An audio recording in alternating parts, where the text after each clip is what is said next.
Broadcasting live from atop the Rocky Mountains, the crossroads of the West. You are listening to the Liberty Roundtable Radio Talk Show.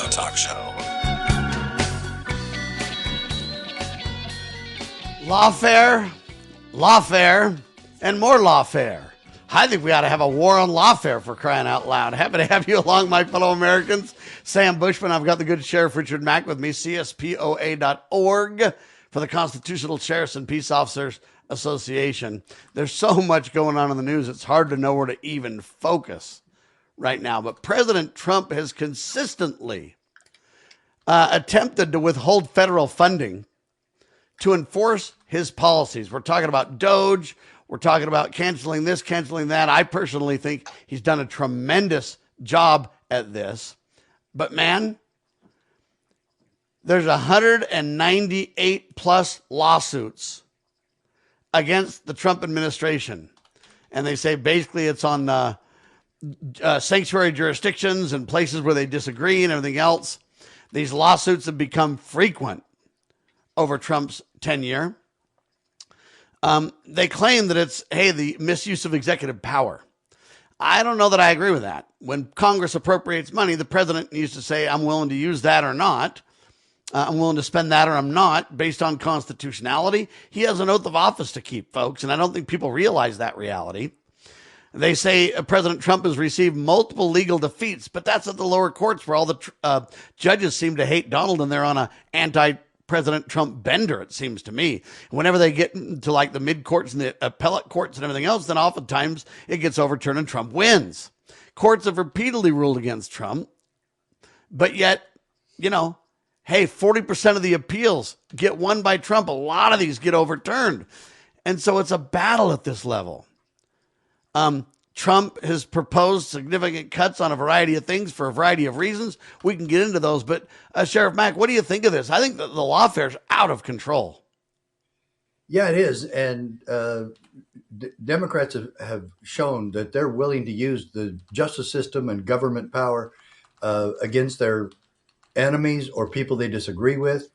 And they've even threatened the rest of us, Sam, that when they get back in power, that they're going to go after people who have gone after them.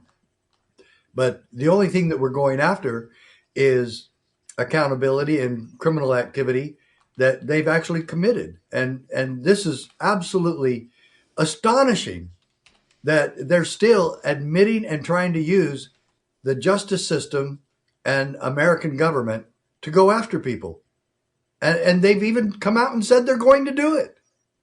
And so this criminal element of the political structure of our country has really got to be taken down. And that's one of the reasons why I really like Trump, because he has been trying to take that down. The president can use his prerogatives as the chief administrator for the federal government. He is the chief officer of the federal government. He's the CEO, the chief executive of the United States government. He can tell people when they have to come to work. He can look into spending and then see if there's been criminal activity and take action against those criminals. DOGE was absolutely astonishing for two reasons. The amount of illegal spending and the amount that the Democrats wanted to keep it going. Sam, that's just absolutely bonkers. But they did. It's insane. And at the top of the article that I'm reading, which isn't very favorable to Trump, they make it sound like Trump's the bad guy in the room. I 100% disagree with that in this case. They say courts have repeatedly ruled against Trump relating to the withholding of federal funds. They say that at the top of the article, but then later in the article, as you read, it says, on appeal, though, he's won over 40% of them. Yeah. Wait a minute. So are they really going against Trump? Or is that more like you've got these activist judges that are literally psychopaths from the bench, thinking that they're the commander in chief, that they're the ones that, control the executive branch, that they're the ones that control Congress. I mean, these courts now seem to think that they are the law, not the law's the law and they got to adjudicate the law, but they are the law and they can do whatever they want to do. It's insanity.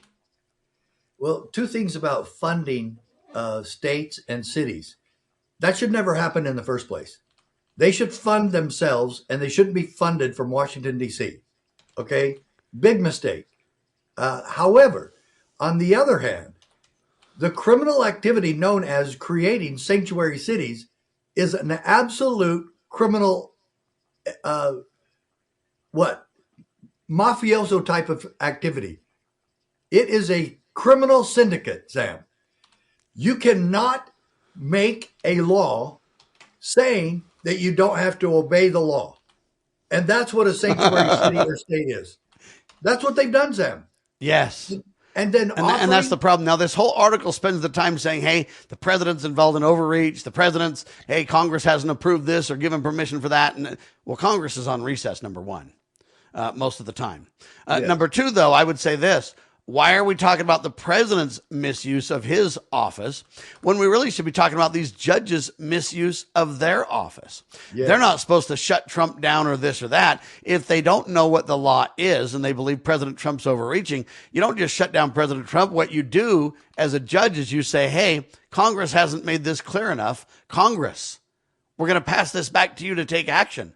When is that done? And that's what really should be done. Instead of saying the president loses or the states win or this group wins and Donald Trump loses or Donald Trump wins and these guys lose, they can go back and say, Congress, you've got to clarify here because the president has every right to not spend money that he believes is wrongfully allocated or misused or whatever else. Otherwise, the courts decide everything and they become the most powerful branch of government. What you've got to do as a court say, you know what? We don't really know where this lies. The president has his authority and responsibility to carry this out, and he's saying it's not legitimate, and you guys said that it was in a previous Congress with a previous president. We need you folks to come to the table and clarify this thing. That's what ought to happen, Sheriff. Yeah, for sure. And this whole thing, Sam, that the president is withholding funds from sanctuary cities. Look up in the Constitution of the United States where it talks about treason. Treason is giving aid and comfort to our enemies. And the Democrat Party and the blue states and the blue cities of this country, especially the woke blue, have actually, without question, they are doing that. And creating a sanctuary for someone who came here illegally, even if they've committed no other crime except coming here illegally. And Democrats, just so you know, it is a crime to come to America illegally. Okay? I know you guys don't know what crime is, but this one is simple. Okay? Look at federal statutes and then look at people coming here illegally. It's against the law. So then they establish sanctuaries for those people. Why would they do that, Sam? Because the reason they brought them here in the first place is to make sure they got here to vote. And if you send them back or you put them in jail, they can't vote. And so Trump is thwarting and ruining their entire mission to bring in millions of new voters on the Democrat rolls. That's exactly what's happening. That is treason and a crime in and of itself, but they just keep committing them. And I wish that we would get enough investigators to investigate all of that, all sanctuary cities, and file criminal investigations on every one of them.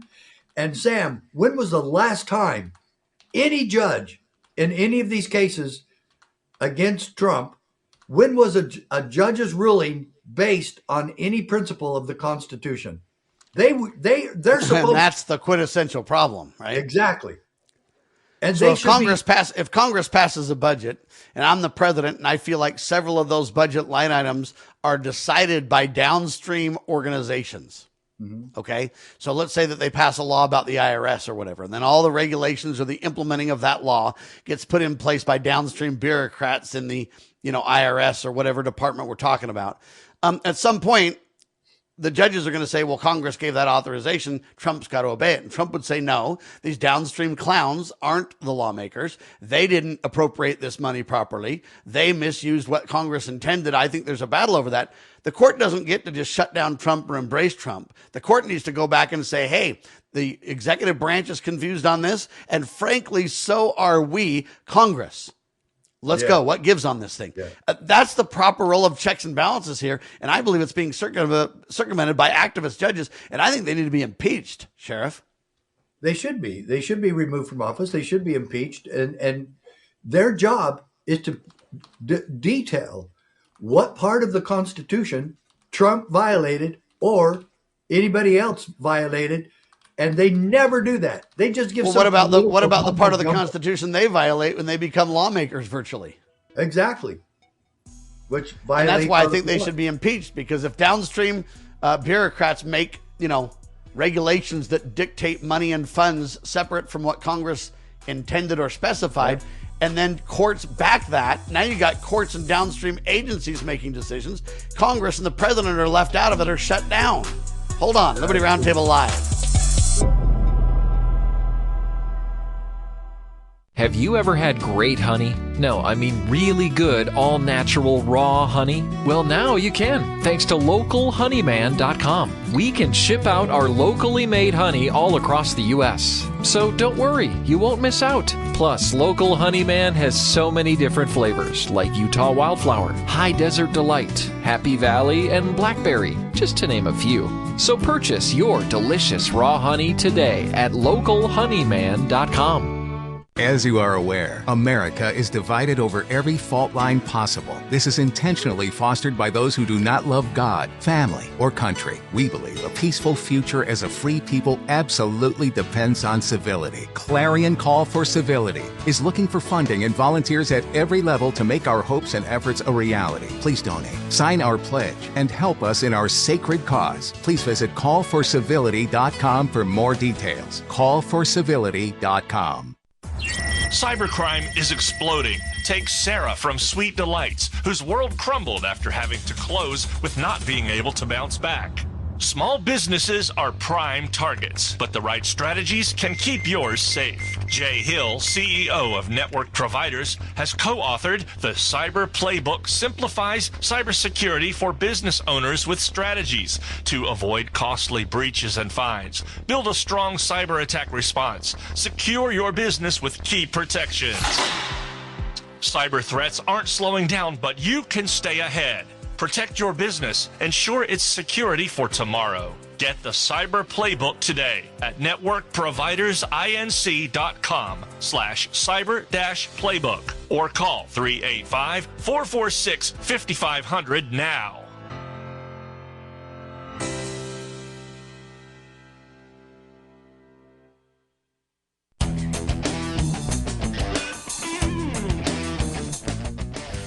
All right, the debate's on about the war. We're talking about the Iran war, ladies and gentlemen. Some people say it's absolutely necessary. They were about to strike, and we took a preemptive action. That's what's being said. Many of the constitutionalists are saying, hey, wait a minute. You know what? You got to have Congress declare war to go to war. Many are saying, no, President Trump has authority based on the 1973 Act. He can do that. And so the debate's on. What's your take, Sheriff? What 1973 Act says it's okay to violate Article 1, Section 8, where it says Congress shall declare war? Well, that's the debate. So they're just saying there's an act that gives president the ability to act, and he's got, 60, 90 days or whatever it is to take action on this and that, and then it needs to be reined in. And so there's all kinds of things people are pointing to. I don't have the act right in front of me, but there is a 1973 Act that does give some of those provisions. Yeah, I've heard about that too. But there is an emergency situation where it allows the president to take action when the threat is immediate. Okay.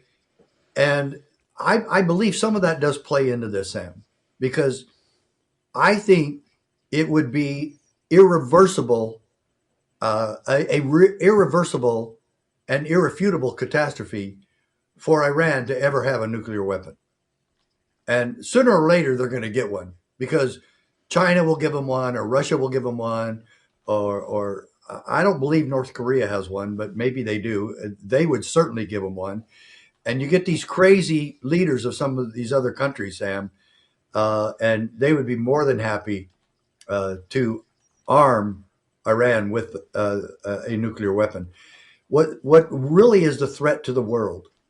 And that's why the people who get into climate change and climate and global warming and all that.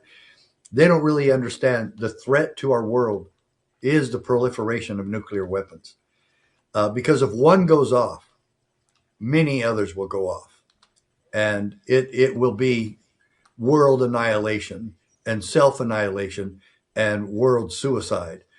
And so this does play into some huge global problems. And I'm not, problem is too innocuous a word. Global catastrophes and death like we've never even dreamed of. So I am mostly in favor of what Trump has done, because he is stopping a terrorist country, a terrorist organization, the leading terrorist country in the world that promotes and has promoted death and mayhem and terrorism throughout the world. And so to be able to say that we're doing our best to stop that is a noble cause and a correct one and a moral one. So that's where I stand. I think Pastor Bryant was basically saying the same thing. I think ultimately the bottom line is Trump is doing the right thing. Did he go about it in the entirely constitutional way? Well, there's a point there now, Sam, and you and I have discussed this before, and I was just talking to somebody last night about it.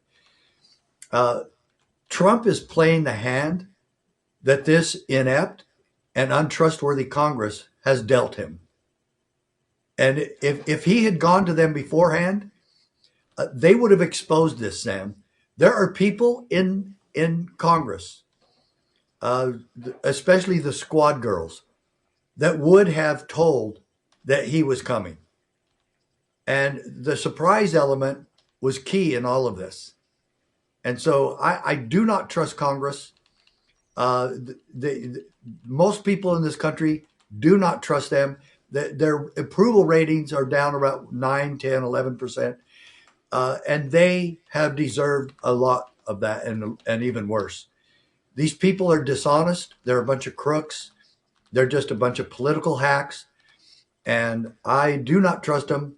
If Trump had asked me, should I go to Congress before I go and do this? I would have said, hell no.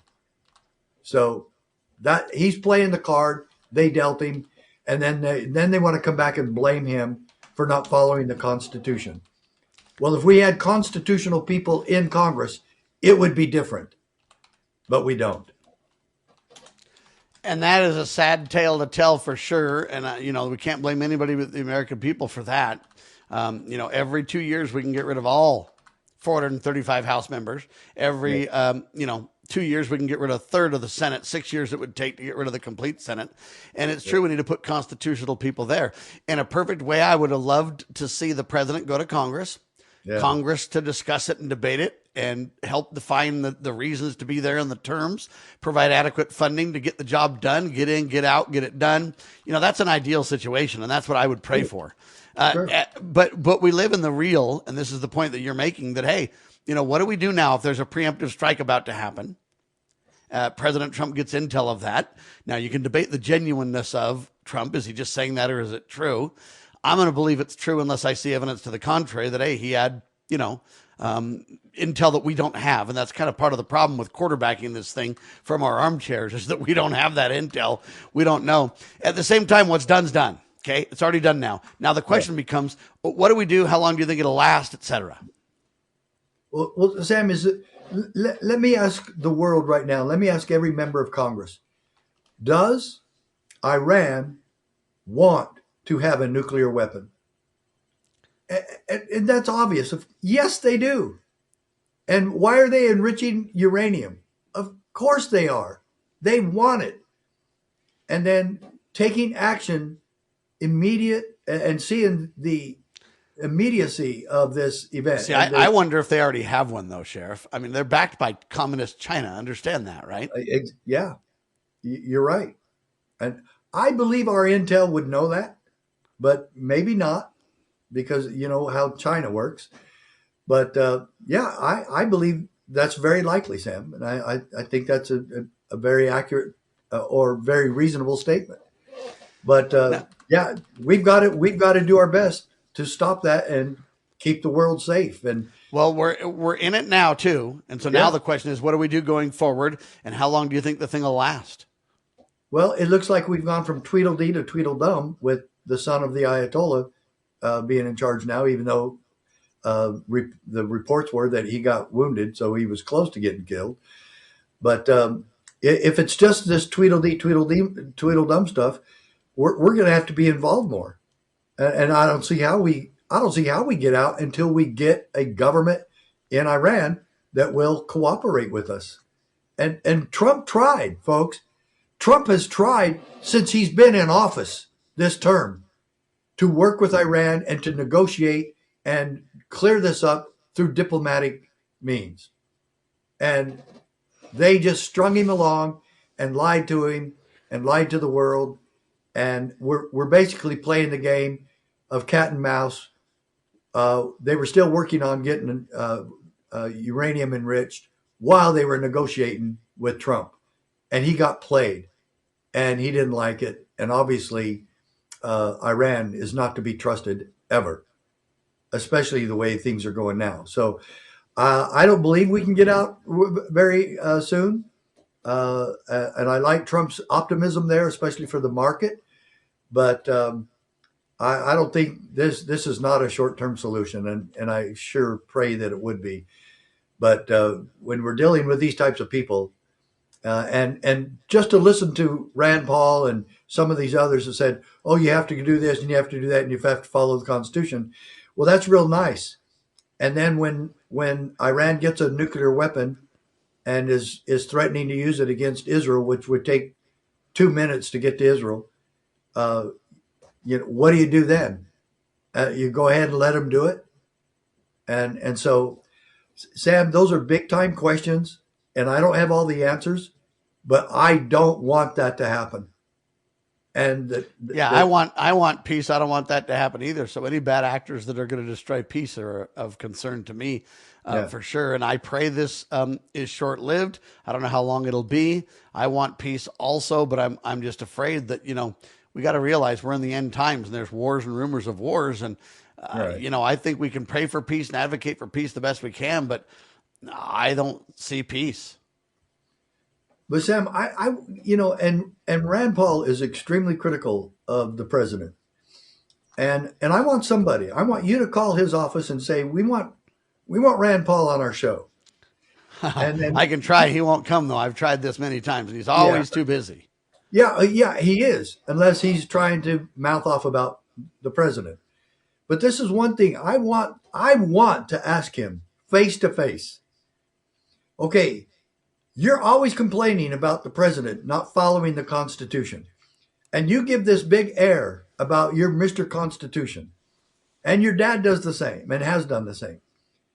But when Sam Girard, an innocent man, was placed in prison, and Sheriff Mack talked to you personally about that, and to your staff for weeks and months to try to get this man some help, what was your response, sir? And Sam, I know I've too busy was the response, or don't have time for it, or not an important issue, or something. I mean, I don't know what the response was, except for no action. I know that. Yeah. What's the worst thing our government can do? Put innocent people in prison. Well, sadly, there's truth to that. All right, when we come back, I want to talk about how this war is widening and what that's going to mean. If they're really backed by the communist nation of China, we've got a massive trade deficit with China. How does that play out? And then Donald Trump is saying we're going to crank up the attack on the drug cartels, which I think absolutely needs to happen. But the question is, what does that all look like?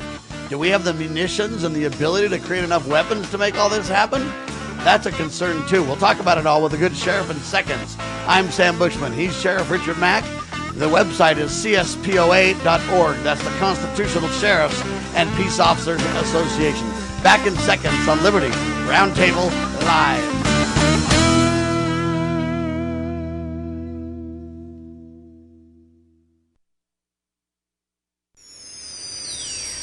Proclaiming liberty across the land.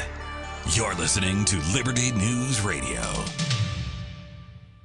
Breaking news this hour from Town Hall. I'm Rich Thomason. The Pentagon chief says Iran has been cut off from its neighbors and former allies and is losing the war. Secretary of War Hegseth with his latest Iran update this morning. Today will be yet again our most intense day of strikes inside Iran. The most fighters, the most bombers, the most strikes. Intelligence more refined and better than ever. At the same time, Hegseth says Iran's drone and missile launches, while still taking place, continue to decline. Senator Tom Cotton mourns the loss of 7 U.S. military members in the war. They have not died in vain. This is an absolutely vital and necessary war against a revolutionary terror-supporting country that's been killing Americans for 47 years. The Arkansas Republican speaking with the Salem Radio Network. A short-term excursion is one way that President Trump is describing the war with Iran. And the president's urging House Republicans to stand firm and stand together on the Save America Act. That's the election integrity bill. It's vigorously opposed by the Democrats. I don't think we should approve anything until this is approved. And they can't win politically.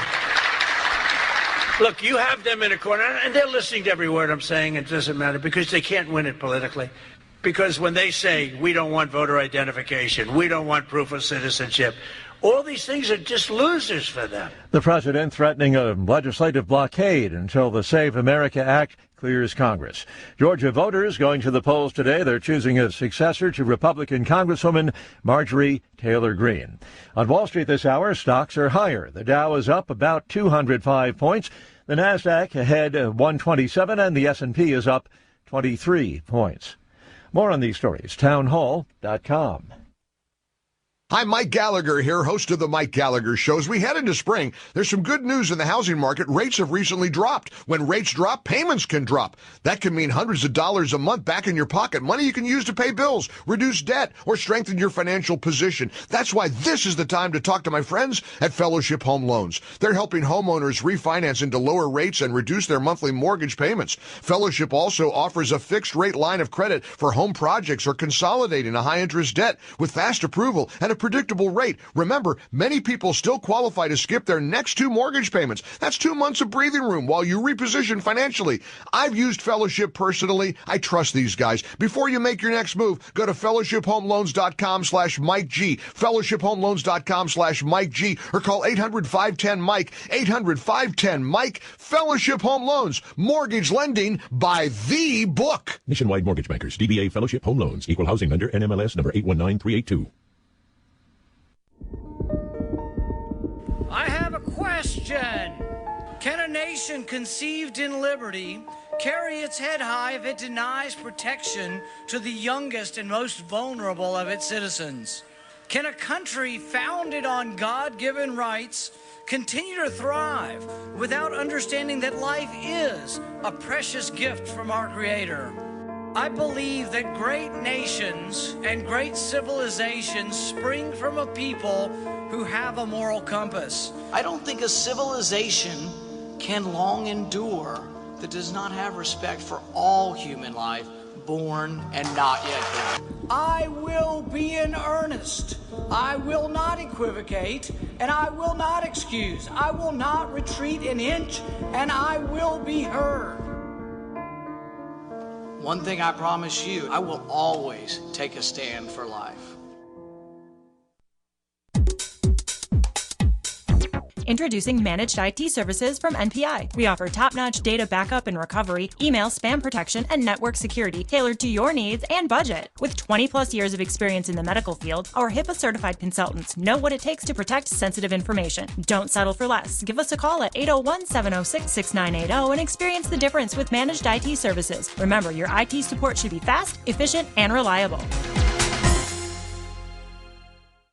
Introducing PrepStartsNow.com, your ultimate guide to readiness and peace of mind. We offer practical preparedness tools, training, and education to take your family's household readiness to the next level. Browse the Prep Shop for essential products, check out our planning guides, and stay informed with our prep blog. Visit PrepStartsNow.com and subscribe to our emails for exclusive offers, new products, and future events. Remember, preparedness begins with PrepStartsNow.com.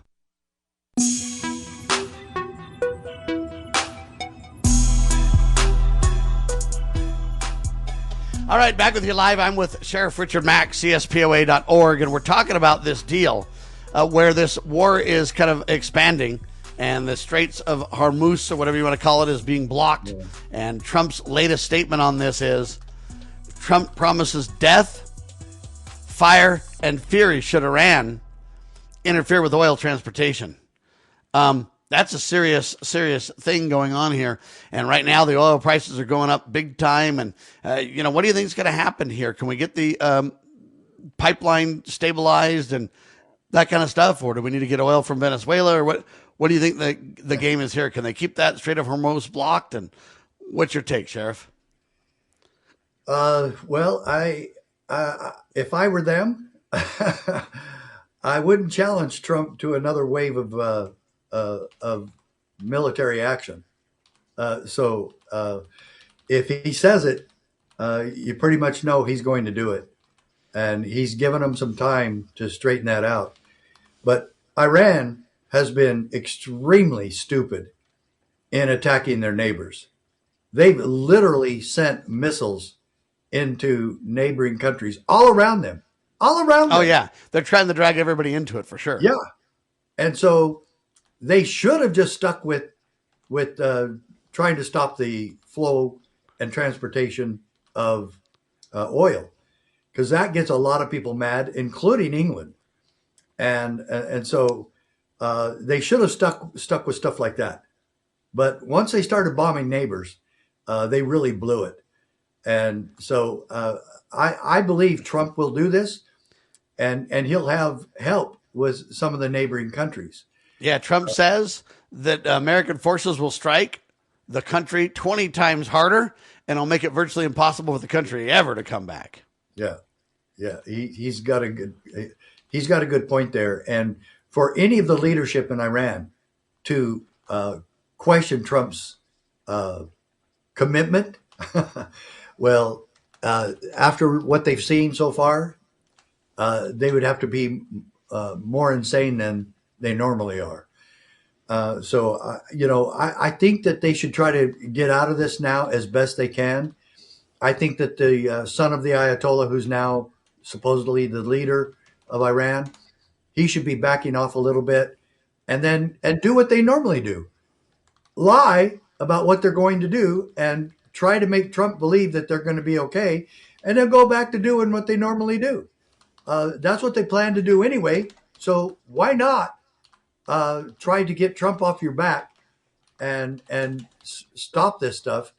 But usually they're not that smart.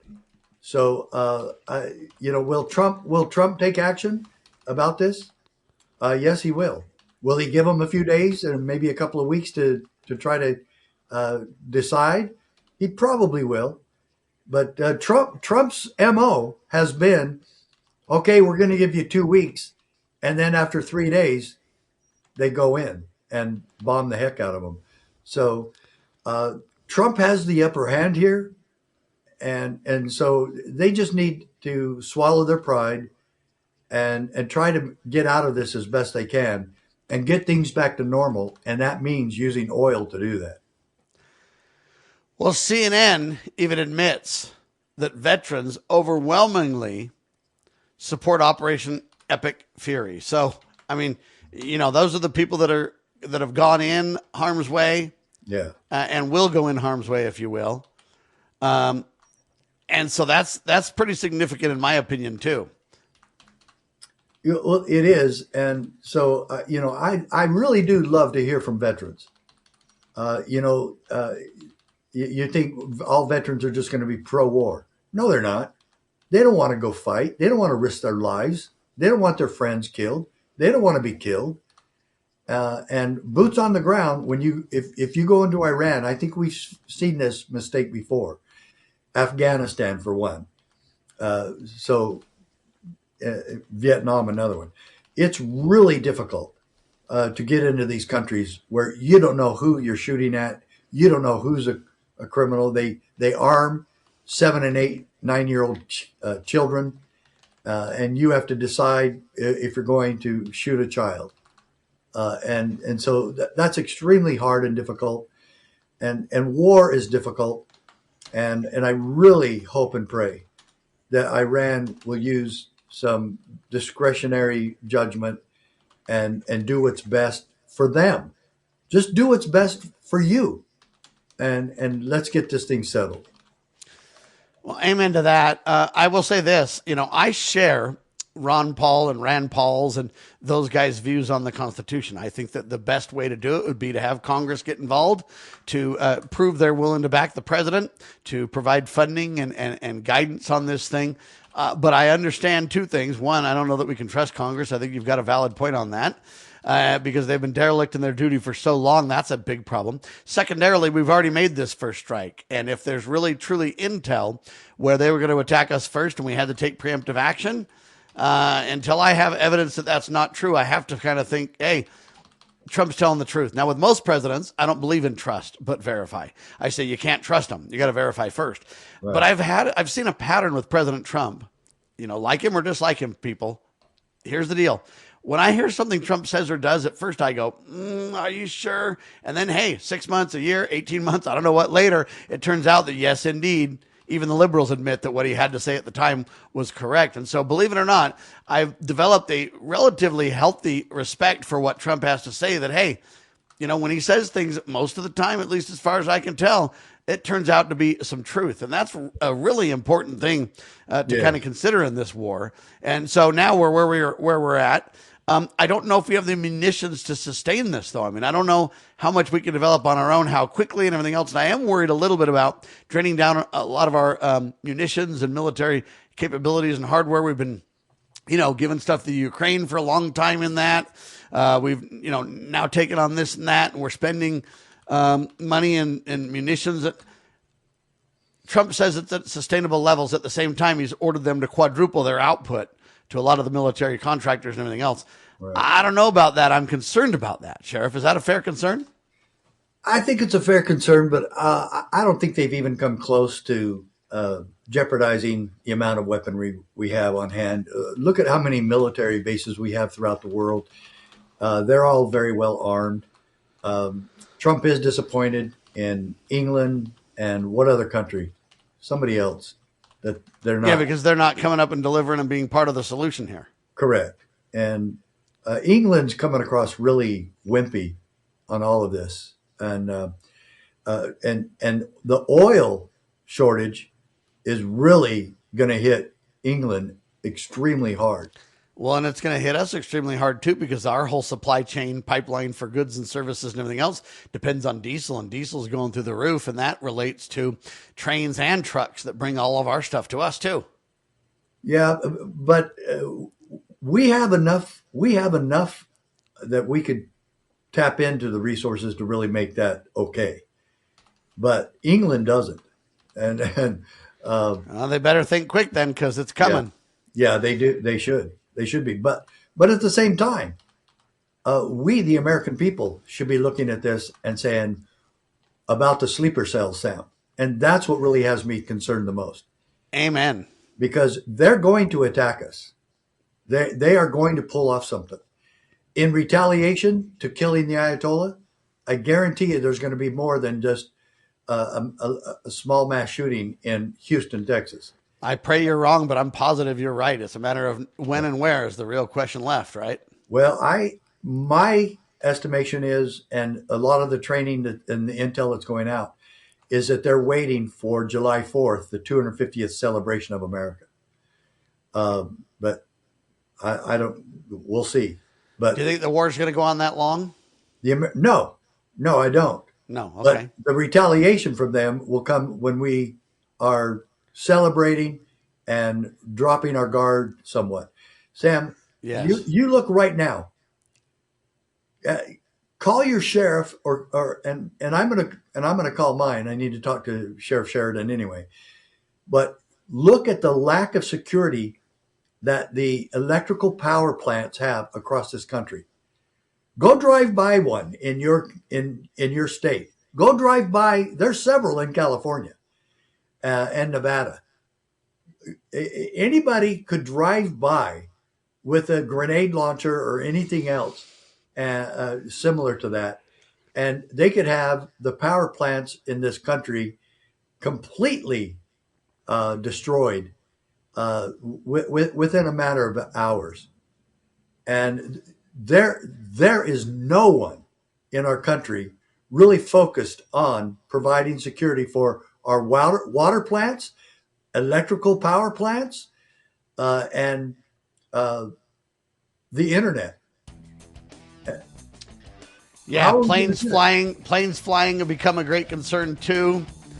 For the same very reasons that you brought up, they could bring shoulder fire things across the border and everything else that we don't know.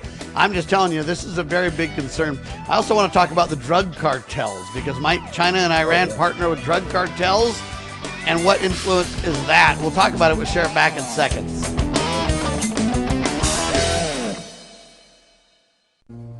Imagine a school where faith and integrity are at its center, where heritage and responsibility instill character, where educating both hearts and minds brings about academic excellence. There is a school in American Fork where character and embracing the providence of a living God are fundamental, where students' national test scores average near the 90th percentile.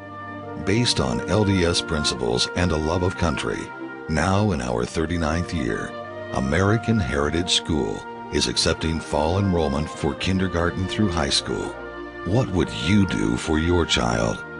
Give them an education that will prepare them for life. Located east of the temple in American Fork, American Heritage School is a remarkable and affordable alternative. Visit us, find us online, or in the yellow pages. American Heritage School in American Fork. Former Sheriff Richard Mack recounts in his book The Proper Role of Law Enforcement how he came to realize while working as a beat cop how wrong the all-too-common orientation of police officers is when they think of their job as being to write tickets and arrest people. Richard Mack tells of his personal transformation from by-the-number cop to Constitution-conscious defender of citizen safety and freedoms. Learn what it really means to serve and protect. Purchase your copy at CSPOA.org. That's CSPOA.org. Do you know what is great about America? Ask an Immigrant. Ask an Immigrant is a new podcast dedicated to helping Americans, especially our youth, value, appreciate, and be grateful for the freedoms we have here in America. Join host Lydia Wallace Nuttall as she interviews immigrants from around the world to discover their inspiring personal stories about why they came to America. To learn more about why America is the most prosperous, greatest country in the world, download the Loving Liberty app or go to lovingliberty.net.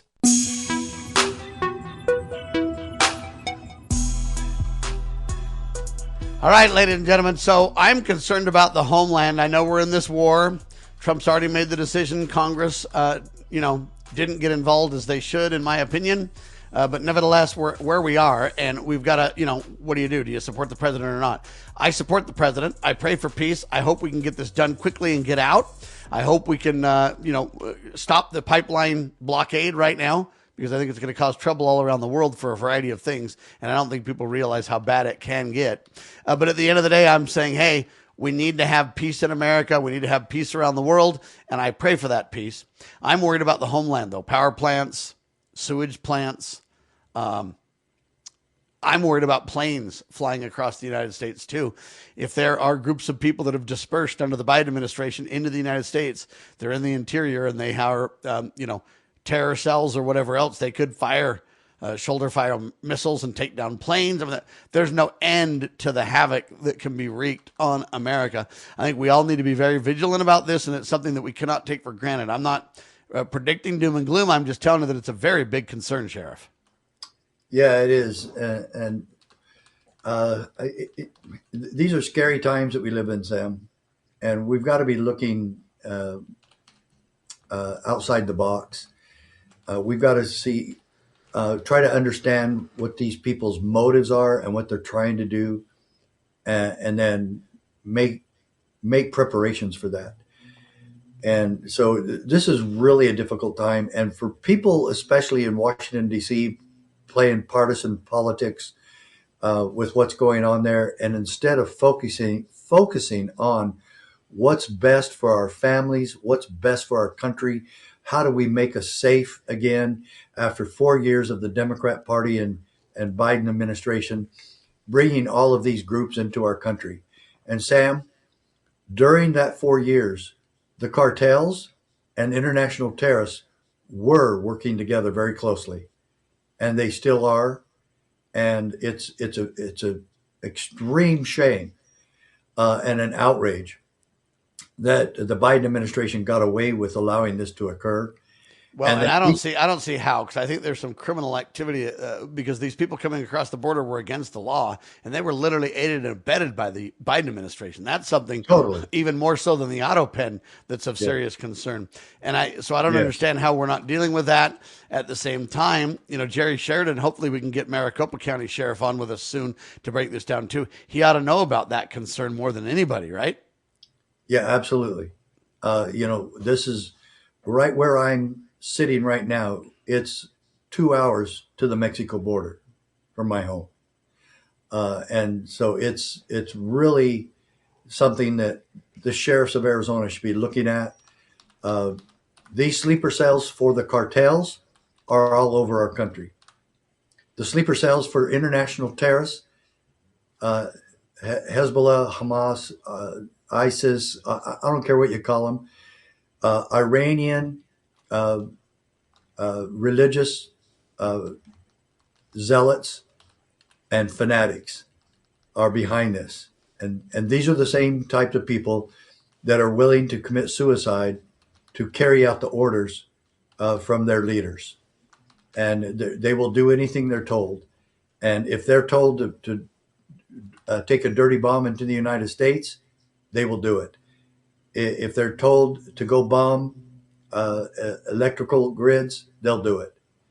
And so I think, Sam, you and I have been taught all of our lives the necessity of having food storage in our homes, our entire lives.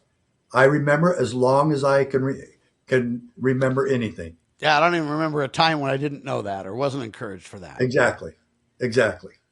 And why, Sam? There might be other temporal reasons for it, but we were always taught there would be a time where the only food and water that we will be able to consume is from our own home. You and I have been taught that our whole lives. It used to be when we were younger, especially me, I'm quite a bit older than you. When I was 10 years old, this was pushed by the Church of Jesus Christ of Latter-day Saints immensely. Almost every Sunday and almost every day during the week. And there were seminars about this. There were church services about this. There were talks in General Conference about this. And it was pushed immensely. And now what are we supposed to believe? That every day it's getting closer to the time where that's going to happen. And I believe that this is the precursor to that. Am I right? I don't know. There are some food shortage concerns for a variety of reasons, for sure. Whether it be climate driven, whether it be war driven, whether it be supply chain driven. I don't know, but I do know that preparedness is always a wise thing to do. Provident living is critical. Stay out of debt. Get a little bit of beans, bullets, and band-aids, as some say. And I don't mean that to be controversial. I just mean that it's a great kind of alliteration to help you remember. Beans, bullets, and band-aids. Make sure you have some first aid. Make sure you have the ability to protect you and your family. Make sure you have some food on hand and water and everything else. So our prayers are for the homeland, ladies and gentlemen, and I pray that we can keep America safe. And it's going to take every one of us to be eternally vigilant on this topic to make it so. So keep your eyes peeled and know what's around you for sure. A quick final story before the end of the hour, brought to us by WND.com, WorldNet Daily. It says, great.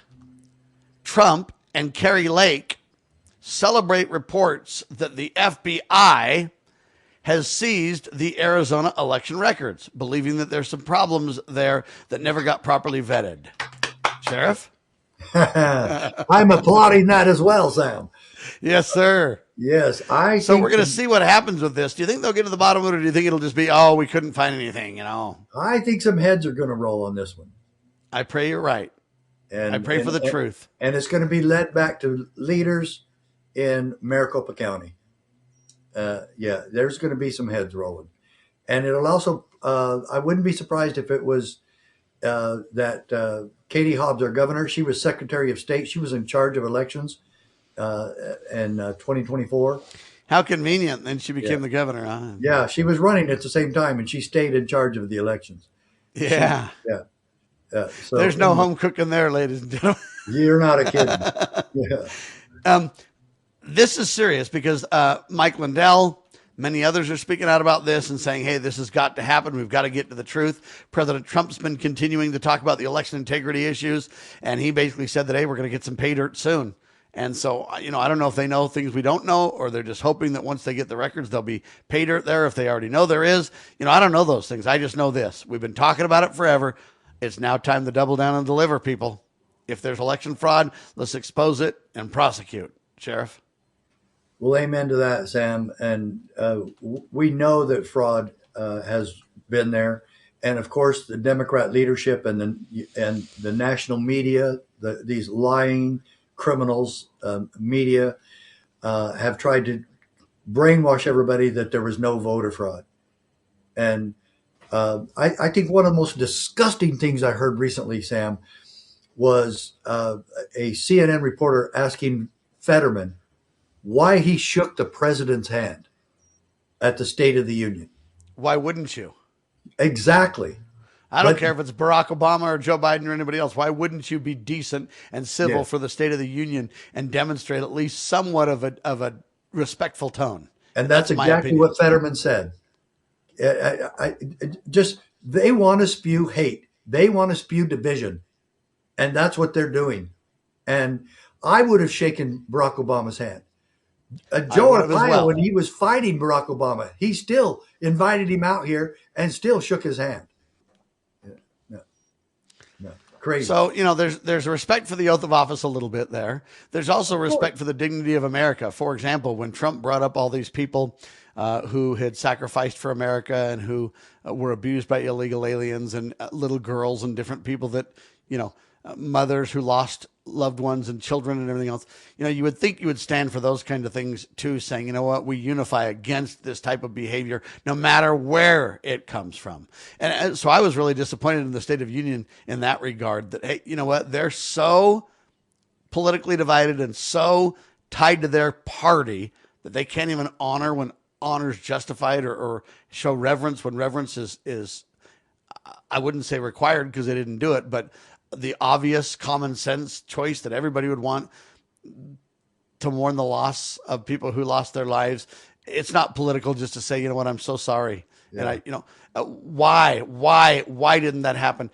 I know they've created some great sound bites over that when President Trump asked a lot of those people to stand and they did not. That'll be used for the elections. But I'm telling you, the elections are going to be tied to the economy, though. And right now it's not looking too great, Sheriff. I'm not being negative. I'm just being truthful. I hope we get some economic good news before the elections. No, I would be happy to work on the campaign video of that trap that, it was obvious, a political trap. So obvious. And they sit there. Well, either a political trap or just a call for honesty and a call for integrity and a call for civility.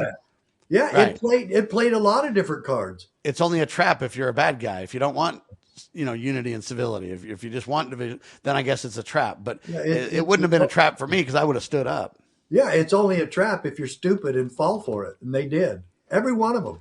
All right. Do you think the economy is going to be a problem for the midterms? It's headed that way, but if they can get this thing turned around, I think it's going to be okay. But Trump announced it's going to be a great year, 2026, and then right after that, this happens. I don't know. Well, I want to celebrate America 250. I want to celebrate civility. I want to celebrate peace. I want to celebrate prosperity. I want to make every country great again by following the principles of God, family, and country. That's who I am and what I stand for and what I would like to do, ladies and gentlemen. For Sheriff Richard Mack, thank you so much, sir. You're welcome, Sam. The Constitutional Sheriffs and Peace Officers Association. Become a member of the posse today at cspoa.org. I'm Sam Bushman, ladies and gentlemen. Hopefully it was an educational and entertaining couple of broadcasts. Spread the word, share the love, and God save the Republic of the United States of America.